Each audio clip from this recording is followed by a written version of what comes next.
single day. I'm gonna make. Hello friends, मेरा नाम है विशेष वाल और आप देख रहे हैं मेरे चैनल विकी वर्ल्ड। तक आप बहुत बहुत स्वागत है। यहाँ पे मैं क्लास 10th की हिस्ट्री का सबसे पहला चैप्टर लेकर आ गया हूँ, जिसका नाम है एज ऑफ इंडस्ट्रियलाइजेशन। इसके आज मैं आपके सामने नोट्स पेश कर रहा हूँ।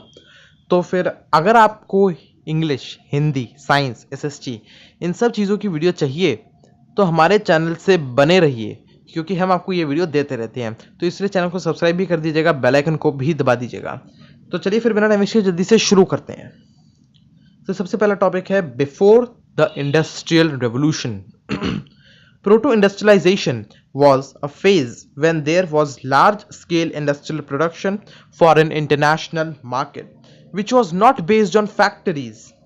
Proto-industrial system was part of network of commercial exchanges.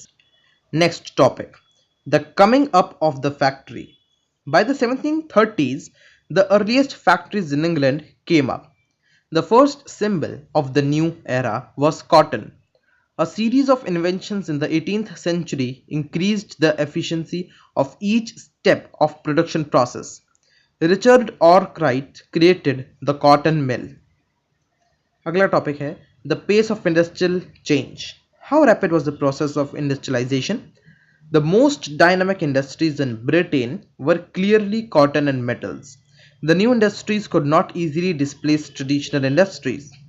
Technological changes occurred slowly because the new technology was expensive, the machines often broke down, and repair was costly. They were not as effective as their inventors and manufacturers claimed. Hand labor and steam power. In Victorian Britain, there was no shortage of human labor. Therefore, industrialists did not want to introduce machines which required large capital investment. Many seasonal industries were also there who usually preferred hand labor. Handmade goods came to symbolize refinement and class. Life of the workers. Laborers were available in abundance in the market, which affected the lives of workers. After the busy season was over, workers became jobless. In the early 19th century, wages increased, but the prices of goods also increased. Industrialization in the colonies. The age of Indian textiles. Before the age of machine industries, silk and cotton goods from India dominated the international market in textiles. A vibrant sea trade operated through the main pre-colonial ports. What happened to the weavers? After the East India Company established political power, they tried to eliminate the existing traders and brokers and establish a more direct control over the weaver. It appointed a paid servant called the Gomastha to supervise weavers, collect supplies, and examine the quality of cloth. Loans were provided for purchasing raw material for production. The produced cloth was to be handed over to the Gomastha. In many weaving villages, there were reports of clashes between weavers and Gomasthas because the new Gomasthas were outsiders with no long-term social link with the village.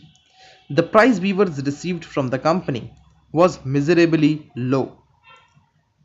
Manchester comes to India. As cotton industries developed in England, industrial groups pressurized the government to impose import duties on cotton textiles so that Manchester goods could sell in Britain without competition. Also, they persuaded the East India Company to sell British manufactures in India markets as well. Thus, cotton weavers in India faced two problems at the same time. Their export market collapsed as market overloaded with Manchester imports. Availability of lower cost cotton goods produced by machines. By the end of 19th century, factories in India began production, flooding the market with machine-made goods, which created a problem of weavers. Factories come up. In 1854, the first cotton mill in Bombay came up. In 1855, first jute mill in Bengal came up. 1864, four cotton mills came up. In 1862, another jute mill came up. 1860, the Elgin mill was started in Kanpur. 1861, first cotton mill of Ahmedabad was set up. 1874, the first spinning and weaving mills of Madras began production. The early entrepreneurs. In Bengal, Dwarkanath Tagore made his fortune in the China trade. In Bombay, Parsis like Dinshaw Petit and Jamsetji Nasiruddin Tata, that is J.N. Tata, who built huge industrial empires in India. After colonial power came in power, Indian businessmen were barred from trading with Europe in manufactured goods. Where did the workers come from? In most industrial regions, worker came from the districts around. Industrialist usually employed a jobber to get new recruits. He got people from his village, ensured them jobs, helped them settle in the city. The peculiarities of industrial growth. European managing agencies established tea and coffee plantations, acquiring land at cheap rates from the colonial government. By the first decade of the 20th century, the Swadeshi movement promoted Indian industries. From 1906, moreover, the export of Indian yarn to China declined since production from Chinese and Japanese mills flooded the Chinese market. During the First World War, British mills were busy with war production to meet the needs of the army. Manchester imports into India declined. After the war, Manchester could never recapture its old position in the Indian market. Small scale industries predominate. Large industries formed only a small segment of the economy, and most of them were located in Bengal and Bombay. In the 20th century, handicrafts production and handloom actually expanded. By the second decade of 20th century, weavers used looms with a fly shuttle. Market for goods. New consumers are created is through advertisements.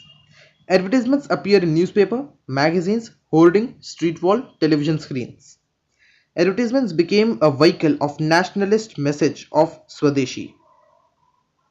तो चलिए दोस्तों, आज की तो इस video में इतना ही था। यहाँ पे नोट्स जो हैं पूरे मैंने आपको दे दिए हैं। अगर आपको वीडियो पसंद आई तो लाइक ज़रूर कीजिएगा, इस वीडियो को शेयर भी कीजिए, चैनल को सब्सक्राइब करना ज़रूर, ताकि आप किसी भी इंग्लिश, हिंदी, साइंस ऐसे की वीडियो को मिस ना कर सकें, और बेल आइकन को भी ज़रूर दबा दीजिएगा। और हम मिलते हैं आपसे अपनी अगली वीडियो में, तब तक के लिए tata, bye bye, thank you and see you in the next video.